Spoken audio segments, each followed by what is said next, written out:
অনেকেই প্রশ্ন করেন, থাইরয়েড ক্যান্সার কি পুরোপুরি সেরে যায়? হ্যাঁ, বেশিরভাগ ক্ষেত্রে থাইরয়েড ক্যান্সার সম্পূর্ণ ভালো হওয়া সম্ভব। আমি ডক্টর সৈয়দ হাসানুজ্জামান বলছি। গলার সামনে ছোট একটা গ্রন্থি হলো থাইরয়েড গ্ল্যান্ড। এখানে ক্যান্সার হলে অনেকেই ভয় পেয়ে যান, কিন্তু সত্যি কথা হলো শরীরে যতগুলোর ক্যান্সার থেকে ভালো হওয়া সম্ভব, যতগুলো ক্যান্সারের মধ্যে রেজাল্ট ভালো হওয়া সম্ভব, থাইরয়েড ক্যান্সার তাদেরই অন্যতম। সময় মতো চিকিৎসা, প্রয়োজনে রেডিও আয়োডিন থেরাপি আর নিয়মিত ফলো আপ করালে বেশিরভাগ রোগী দীর্ঘদিন সুস্থ থাকে।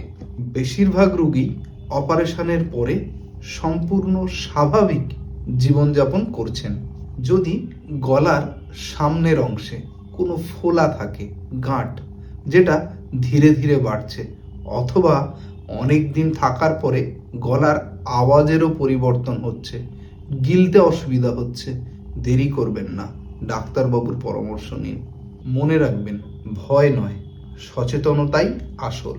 সময় মতো চিকিৎসা করালে থাইরয়েড ক্যান্সার সম্পূর্ণ ভালো হওয়া সম্ভব। চ্যানেলটি সাবস্ক্রাইব করুন আরও স্বাস্থ্য ও সচেতনতামূলক ভিডিওর জন্য।